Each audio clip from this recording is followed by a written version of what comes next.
오늘은 26일 일요일 프리미어리그 K리그 경기들을 분석해 보겠습니다. 분석에 앞서 경기 소개 순서는 경기 시간에 따라 순서를 조정했습니다. 2점 참고 부탁드립니다. 오늘 첫 번째 경기는 26일 일요일 1시 30 프리미어리그 9위 맨유와 리그 10위 브라이튼 경기입니다. 먼저 홈팀 맨체스터 유나이티드입니다. 맨체스터 유나이티드는 최근 기복은 있지만 여전히 상위권 경쟁을 이어가고 있습니다. 감독 루벤 아모림은 점유율과 전환 속도를 중시하는 3-4-2-1 전술을 주로 사용하며 중앙 미드필더들의 패스 전개와 공격형 미드필더의 연계 플레이를 통한 빠른 공격 전개가 특징입니다. 공격 시에는 페르난데스의 창의적인 패스를 중심으로 득점을 노리고 있으며 측면에서는 디오고 달롯이 적극적이며 수비 전환 시에는 300라인을 중심으로 빠르게 수비 형태를 갖추지만 수비진 간 간격이 벌어질 경우 실점 위험이 커지는 단점도 있습니다. 최근 세트피스 수비 불안과 후방 빌드업 실수가 잦다는 점은 여전히 개선 과제로 꼽힙니다. 주요 선수로는 브루노 페르난데스 그리고 미드필드에서 밸런스를 잡아주는 메이누가 있습니다. 반면 리산드로 마르티네스가 부상으로 결장 가능성이 있으며 일부 주전 선수들의 체력 저하 또한 변수로 작용하고 있습니다. 최근 5경기 성적은 3승 2패로 리버풀전 승리로 분위기를 끌어올렸지만 강팀과의 경기에서 수비 불안이 드러난 점은 아직까지 불안 요소로 작용하고 있습니다. 다음은 원정팀 브라이튼 앤 호브 앨비언입니다. 브라이튼은 감독 파비오 휘체나이머 체제 아래 안정적인 점유 기반 축구와 빠른 역습 전환을 병행하는 팀입니다. 3-5-2 전술을 중심으로 미드필드의 볼 점유와 측면 전개를 적극 활용하며 높은 라인을 유지하면서도 공격 전환 시 과감한 롱패스와 침투 플레이로 상대 수비를 공략하는 스타일입니다. 공격의 핵심은 웰벡과 파스칼 그로스로 웰벡은 침투와 결정력, 그로스는 패스 조율과 세트피스 상황에서 강점을 보입니다. 최근에는 미토마와 벨트만, 웹스터 등 일부 주전 선수들의 부상으로 인해 라인업 변화가 잦았으나 백업 자원들의 활약이 나쁘지 않은 편입니다. 수비에서는 조직적인 압박을 기반으로 하지만 후반으로 갈수록 체력 저하로 인한 수비 집중력 저하가 문제로 지적되고 있습니다. 원정 경기에서는 평균 실점률이 다소 높게 나타나고 있으며 후반 실점이 많은 것도 브라이튼의 약점입니다. 최근 5경기에서는 3승 2무로 무패 행진을 이어가고 있으며 특히 첼시전과 뉴캐슬전에서 인상적인 승리를 거두며 상승세를 보여주고 있습니다. 다음은 상대 전적입니다. 두 팀은 그동안 여러 차례 맞붙었으며 전체 전적에서는 맨체스터 유나이티드가 근소하게 앞서 있습니다. 하지만 최근 흐름만 놓고 보면 브라이튼이 오히려 맨유의 강한 모습을 보여왔습니다. 최근 6경기에서 브라이튼이 4승을 거두며 맨유 킬러로 불릴 정도의 강세를 보이고 있습니다. 특히 지난 시즌 맞대결에서도 브라이튼이 3-1로 승리한 바 있습니다. 양팀 모두 점유율을 중시하는 전술을 구사하기 때문에 중원 싸움이 승부의 핵심이 될 가능성이 높습니다. 브루노 페르난데스와 그로스의 미드필드 장악 여부, 그리고 양측 윙어들의 전환 속도가 경기의 흐름을 좌우할 것으로 예상됩니다. 양팀 모두 공격 전개의 강점을 가지고 있으나 수비의 불안정성이 존재하기 때문에 득점이 충분히 나올 경기로 보입니다. 맨유의 홈 이점과 브라이튼의 상승세가 맞붙는 만큼 팽팽한 흐름 속에 승부는 쉽게 갈리지 않을 것으로 예상됩니다. 따라서 이 경기의 최종 예측 결과는 브라이튼 승에 2.5오버 추천드립니다. 오늘 두 번째 경기는 26일 일요일 4시 프리미어리그 11위 브렌트포드와 4위 리버풀의 경기입니다. 먼저 홈팀 브렌트포드입니다. 브렌트포드는 최근 경기력의 기복은 있지만 여전히 강팀을 상대로 끈질긴 모습을 보여주고 있습니다. 감독 토마스 프랭크는 3-5-2 전술을 기반으로 중원 압박과 빠른 역습 전개를 중시하는 실용적인 축구를 구사하고 있습니다. 공격에서는 롱패스와 세트피스를 적극 활용하며 공격수의 제공권을 통한 2차 득점 기회를 노리는 스타일입니다. 특히 최근 경기에서는 이반 토니가 복귀 이후 득점 감각을 되찾으며 공격의 중심을 맡고 있고 요한 위사 역시 측면과 중앙을 오가며 활약을 이어가고 있습니다. 또한 마티아스 옌센이 중원에서 활발한 압박과 전진 패스를 통해 공격 전개에 활력을 불어넣고 있습니다. 수비에서는 300라인을 기반으로 상대의 점유를 차단하며 측면에서의 1대1 대인 방어에 강점을 보이고 있습니다. 다만 라인 간격이 벌어질 경우 뒷공간을 쉽게 내주는 모습이 있으며 후반으로 갈수록 집중력이 떨어지는 경향이 있습니다. 최근 5경기에서는 2승 1무 2패를 기록하고 있으며 맨유전과 웨스트햄전 승리로 홈 경기에서는 강한 모습을 이어가고 있습니다. 다음은 원정팀 리버풀입니다. 리버풀은 아르네 슬롯 감독 체제 아래 점유율을 바탕으로 한 공격 축구를 펼치고 있습니다. 기본 전술은 4-3-3이며 측면 풀백의 오버래핑과 빠른 전환 플레이가 핵심입니다.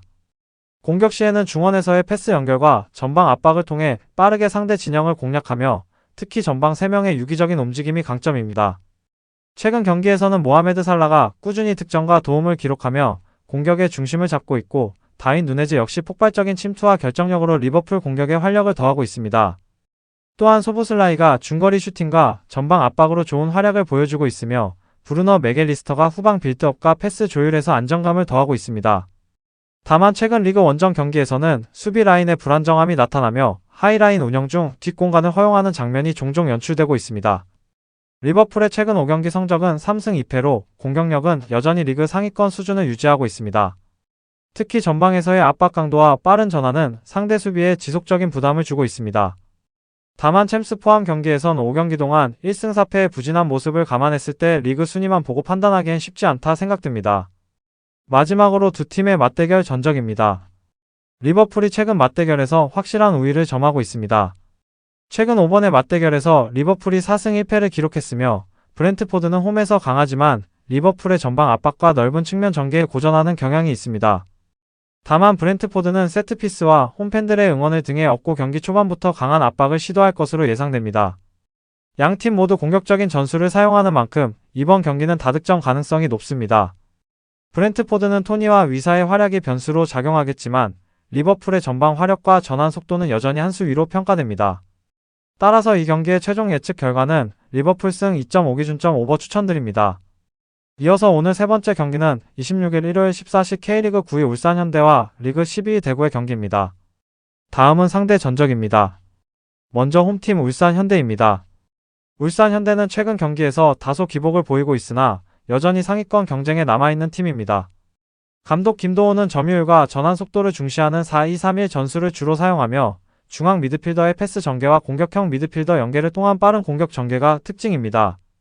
공격 시에는 최전방 공격수의 침투력과 윙어들의 폭넓은 움직임을 중심으로 득점을 노리며 측면 풀백과 윙백이 적극적으로 오버래핑하며 공격폭을 넓히고 있습니다. 수비 전환 시에는 4백 라인을 기반으로 신속하게 수비 형태를 갖추지만 수비 간격이 벌어질 경우 실점 위험이 있는 단점이 존재합니다. 최근 세트피스 상황에서 실점하는 장면과 후반 빌드업 실수가 반복되고 있는 점도 개선 과제로 꼽힙니다. 최근 활약 중인 선수로는 조현우가 골문을 지키며 결정적인 선방으로 팀 수비 안정에 기여하고 있으며 공격에서는 안투안 세메뇨와 도미닉 솔랑케가 득점과 연결 플레이에서 좋은 활약을 보여주고 있습니다. 최근 5경기 성적은 2승 2무 1패로 중원 장악력과 전환 속도가 안정되면서 경기력이 점차 개선되고 있습니다. 다음은 원정팀 대구FC입니다. 대구FC는 올 시즌 잔류 경쟁에 매진하고 있으며 5-3-2 전술을 기반으로 안정적인 수비를 확보하면서 빠른 역습을 병행하는 실용적인 축구를 구사하고 있습니다. 중원 수비를 두텁게 유지하고 윙백의 공격 가담과 롱패스를 통한 전환을 적극적으로 활용합니다. 공격 전개는 측면 돌파와 침투 패스를 통해 상대 뒷공간을 공략하는 스타일이며 원정 경기에서는 수비 집중력 저하와 후반 체력 누적이 약점으로 작용하는 경우가 많습니다. 최근 활약 중인 선수로는 공격수 크리스 우드가 침투와 결정력에서 팀의 공격을 이끌고 있으며 목건 깁스 마이너스 화이트가 공격 전개와 연계 플레이에서 활약하고 있습니다. 최근 5경기 성적은 2승 1무 2패 득점력이 일정치 않고 원정 경기에서 승리 확보가 어려운 흐름을 보이고 있습니다. 다음은 상대 전적입니다. 두 팀은 지금까지 K리그에서 여러 차례 맞붙었으며 전체 전적에서는 울산 현대가 우위를 점하고 있습니다. 특히 최근 맞대결에서는 울산이 안정적인 공격 전개와 수비 조직력을 바탕으로 대구를 상대로 다수의 승리를 거두고 있습니다. 하지만 대구 역시 역습을 중심으로 한 공격 전략에서 변수를 만들 수 있으며 홈팀 울산도 세트피스와 후반 집중력 저하가 약점으로 작용할 수 있습니다.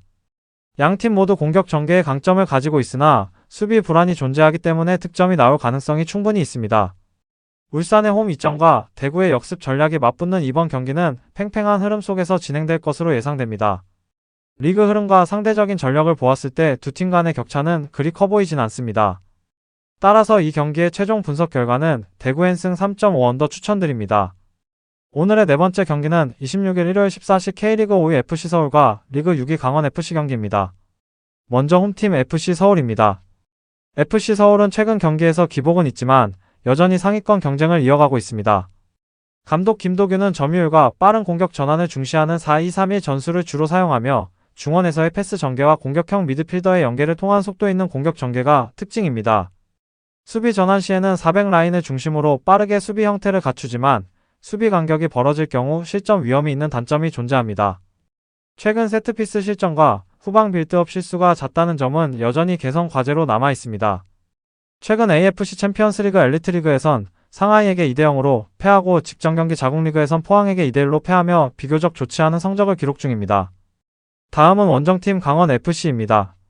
강원FC는 이번 시즌 하위권 경쟁 속에서도 실용적인 축구를 구사하고 있습니다. 감독 윤정환은 4-4-2 또는 3-5-2 전술을 활용하며 조직적인 수비와 빠른 역습을 기반으로 경기를 운영합니다. 측면과 롱패스를 활용한 공격 전환을 강조하며 상대 수비의 허점을 공략하는 스타일입니다. 공격의 핵심은 이상원과 송준석으로 침투와 세트피스 상황에서 강점을 보입니다. 수비에서는 조직적인 압박을 시도하지만 후반으로 갈수록 체력 저하로 인한 수비 집중력 약화가 문제로 지적됩니다. 원정 경기에서는 실점률이 다소 높고 후반 실점이 잦은 점이 약점입니다.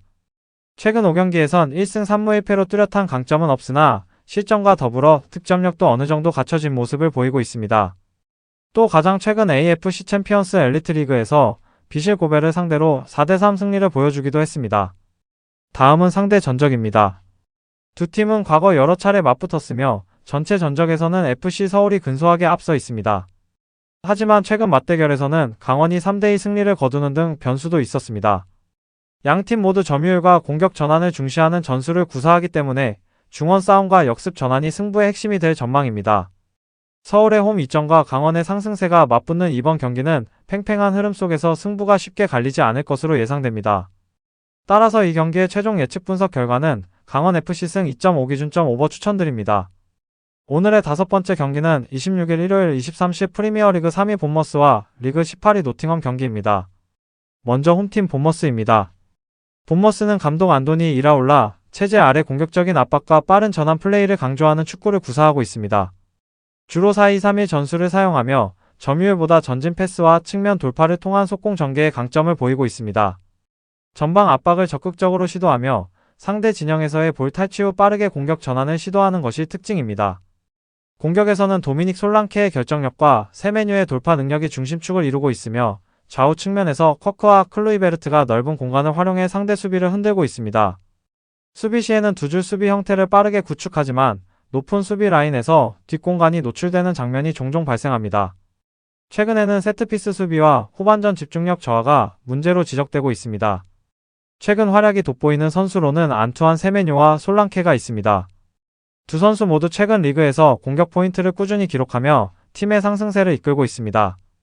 본머스의 최근 5경기 성적은 2승 3무 무패 행진으로 리그 초반보다 경기력이 안정되며 분위기가 좋아지고 있습니다. 특히 중원 장악력과 전환 속도가 점차 개선되면서 공격의 효율이 높아지고 있습니다. 다음은 원정팀 노팅엄 포레스트입니다. 노팅엄은 감독 누누 에스피리투 산투 체제에서 실리적인 역습 전술을 구사하고 있습니다. 주로 3-4-2-1 혹은 4-3-3 전형을 활용하며 라인을 다소 내린 채 빠른 롱패스와 침투 플레이를 통한 공격 전개를 선호하고 있습니다. 공격 전개는 측면에서 시작되는 경우가 많으며 상대 수비가 올라온 틈을 노려 뒷공간을 공략하는 패턴이 주를 이룹니다. 최근에는 크리스 우드와 모건 깁스 마이너스 화이트가 공격에서 활약 중이며 두 선수의 연계 플레이가 팀의 공격 전개의 핵심이 되고 있습니다. 다만 전체적인 수비 집중력이 떨어지고 후반전 체력 저하로 인한 실점이 많다는 점이 약점으로 꼽힙니다. 부상자 명단에는 수비수 올라, 아이나와 풀베글리 볼리가 포함되어 있으며 이들의 결장으로 수비 라인 조직력이 다소 흔들리고 있습니다. 노팅엄의 최근 5경기 성적은 1무 4패로 부진한 흐름을 보이고 있습니다. 득점력이 떨어지고 실점률이 높아 안정적인 경기 운영이 어려운 상황입니다. 특히 원정 경기에서 경기력이 급격히 하락하는 경향이 나타나고 있습니다. 다음은 상대 전적입니다.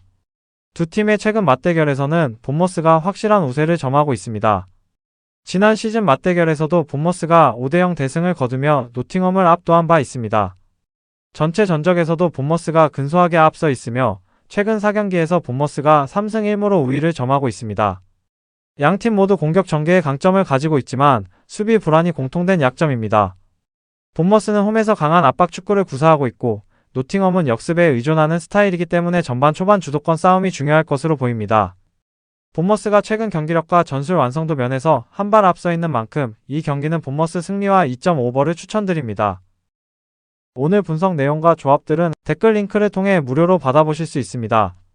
여러분의 구독과 좋아요는 저에게 큰 힘이 되며 알림 설정을 해두시면 매일 업데이트되는 경기 분석을 바로 확인하실 수 있습니다. 감사합니다.